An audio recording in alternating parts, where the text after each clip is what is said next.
अस्सलाम वालेकुम व्यूअर्स, उम्मीद है कि आप सब खैरियत से होंगे। आज हम आपको रोमानवी और अफसानवी कहानी और मशहूर हीर रांझा पंजाबी लोक कहानी के बारे में इंफॉर्मेशन देंगे और उनके दरबार और उनके मज़ार के बारे में बताएंगे। मिस हिस्टोरियन यूट्यूब चैनल में आने के लिए फिर से खुश आमदीद। हीर रांझा एक मशहूर पंजाबी लोक कहानी है।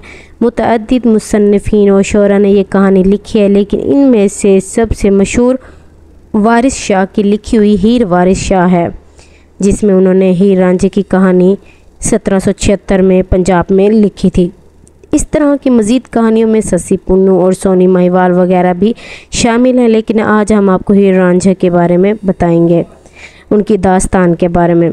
जी, इनकी दास्तान ये है कि ये हीर नामी जो लड़की थी वो ज़िला जंग में आबाद सियाल कबीले से ताल्लुक़ रखती थी और एक राजपूत लड़की थी। वो इंतहाई खूबसूरत और इलाका भर में उस जैसी हसीन लड़की नहीं थी।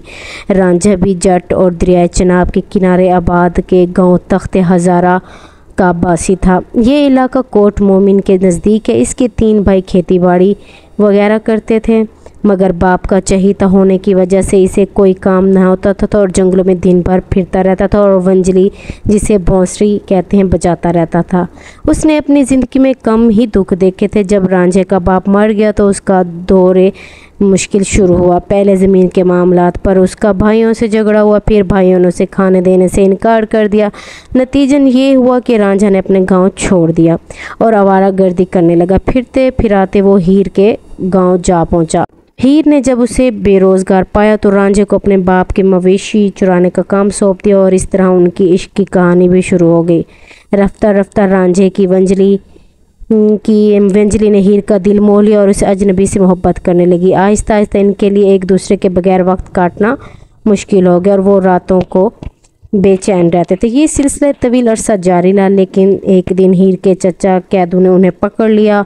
अब हीर के माँ बाप ने इसे ज़बरदस्ती इसकी खेड़ा कौम साकिन रंगपुर से इसकी शादी कर दी, लेकिन उनकी मोहब्बत की वजह से वो वहाँ शादी भी नाकाम हो गई और दोबारा मोहब्बत में नाकाम रांझा इधर उधर फिरने लगा और उसे गोरखनाथ से मुलाकात हो गई, जो जोगियों का एक फ़िरका किन पट्ठा का बानी था। उसके बाद रांझे ने भी जोगी बन गया और हर जगह जोगी नगर नगर फिरता रहता था और अपना ही गीत गाता रहता था और वंजली बजाता रहता था। फिर आखिर हीर के गांव पहुंच गया और दोनों ने जब दोबारा उनकी एक दूसरे को देखा तो उनकी दास्तान दोबारा शुरू हो गई। आखिरकार हीर के वालिदैन ने दोनों की शादी पर रजामंद हो गए, मगर हासिद कैदू ने ऐन शादी के दिन जहरीले लड्डू खिलाकर हीर का काम तमाम कर दिया। जब रांझे को इस बात का इल्म हुआ तो उसने भी वही लड्डू खाकर अपनी हीर की तरह खुद को मुर्दा कर दिया और ख़ुदकशी कर ली। ये इनकी एक हकीकत थी जो कि अफसानवी और सच्ची कहानी जिसे माना जाता है। और इनका मज़ार, जैसा कि आपको पता है, बहुत ही खूबसूरत है और लोग यहाँ सलाम भरने वगैरह के लिए भी आते हैं।